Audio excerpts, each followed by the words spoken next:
আল্লাহ আপনাদের জীবনে গুনাহটা মাফ করে দেন। আল্লাহ বিশেষ করে আমি দিনের জন্য খিদমতের জন্য আমিন কবুল করে নেন।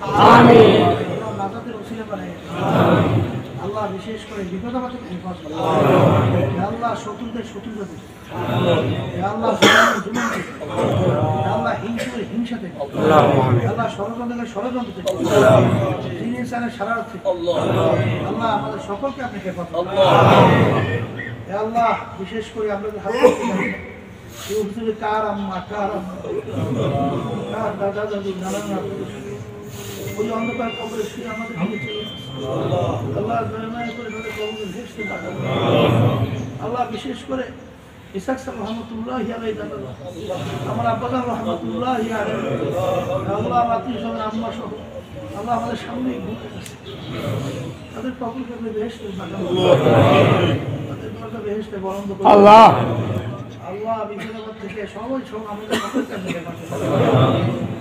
আল্লাহ সব আপনাদের সুহূদ এবং দয়াকে কবুল করে নেন আল্লাহুম্মা বারিক লানা ফি রজব ওয়া শাবান ওয়া বাল্লিগনা সুবহান রাব্বিকা রাব্বিল ইজ্জাতি আম্মা ইয়াসিফুন ওয়া সালামুন আলাল মুরসালিন আলহামদুলিল্লাহ।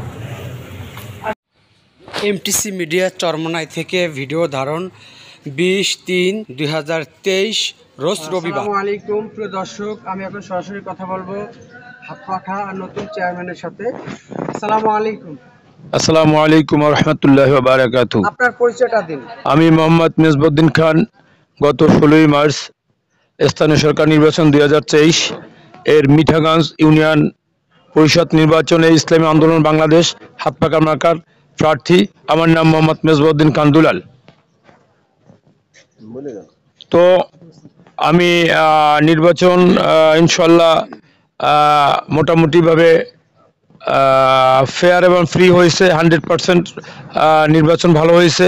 প্রশাসনও সর্বময় তারা নিরপেক্ষ ছিল। তো সেক্ষেত্রে আমি বলবো যে নির্বাচনে আমি আমার বিপক্ষ যে প্রার্থী ছিল কাজী হেমায়েতুদ্দিন হিরুন নৌকমার্কার প্রার্থী, তাকে 977 ভোটে আমি পরাজিত করে আমি চেয়ারম্যান হয়েছি। জনগণের রায় দিয়েছে আমার পক্ষে। তো জনগণ সাধারণত পীর সাহেব চরমনাই হুজুরকে ভালোবাসে, এজন্যই তারা তার উপরে আস্থা আছে এবং সেই আস্থার প্রতিফলন ঘটিয়ে আমাকে হাতপাখা মার্কায় ভোট দিয়ে বিজয় আমরা ছিনিয়ে এনেছি। আপনি বিজয় হয়, আপনি জনগণের জন্য কি বিজয় হওয়ার সাথে সাথে আমি বলবো আমার প্রথমত কাজ হচ্ছে মিঠাগঞ্জ ইউনিয়নকে একটি ডিজিটাল ইউনিয়ন তৈরি করব ইনশাল্লাহ। এবং প্রথমত আমার কাজ হচ্ছে মাদক বিরোধী অভিযান, সন্ত্রাস, চাঁদাবাজি, সালিসি বাণিজ্য এগুলো আমি বন্ধ করবো ইনশাল্লাহ। আমরা বিভিন্ন জায়গায় দেখতে পাচ্ছি যে বর্তমান যে পরিস্থিতিতে আওয়ামী লীগের সামনে কোনো প্রার্থী দ্বারা হতে দেয় না, সেক্ষেত্রে আপনি ক্ষমতাসীন থাকা অবস্থায় কিভাবে বিজয় লাভ করছেন? আলহামদুলিল্লাহ।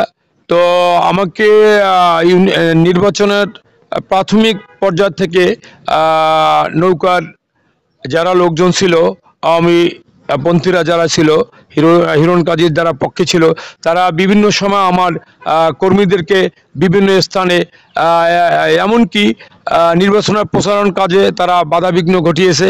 যা হোক, তারপরও ইনশাল্লাহ আমার পক্ষে জনগণ ছিল, 4 নং মিঠাগঞ্জ ইউনিয়নের জনগণ ছিল। জনগণ 16 তারিখ রায় দিয়েছে আমার পক্ষে, যার জন্য সম্ভব হয়েছে ইসলামী আন্দোলনের পক্ষ থেকে আমি চেয়ারম্যান হয়েছি ইনশাল্লাহ। নির্বাচন চলাকালীন সময় হাতপাখা মার্কার কর্মী বা নির্বাচন চলাকালীন অবস্থায় কিছু ঘটনা, অনাকাঙ্ক্ষিত কিছু ঘটনা ঘটিয়েছে। বহিরাগত লোক আসছিল পটুয়াখালী থেকে, নৌকা মার্কার ব্যাস লাগিয়ে তারা বিভিন্ন সময় আমার কর্মীদেরকে বাড়ি গিয়ে হুমকি ধামকি দিয়েছে। এবং মার্চের 10 তারিখে তারা আমার কর্মীদেরকে মারপিট করেছে। বহিরাগত লোকেরা তাদের সাথে একটু বিচ্ছিন্ন কিছু ঘটনা ঘটিয়েছে। যাই হোক, আমার লোকজন জেলে ছিল, মামলা ছিল। যাই হোক, আল্লাহর রহমতে আমি আগাম জামিন করিয়েছি হাইকোর্ট থেকে, এবং যারা জেলে ছিল তাদেরকে মুক্ত করে ইনশাআল্লাহ ভোটের দিন তারা নির্বিঘ্নে ভোট দিতে পেরেছে। ধন্যবাদ।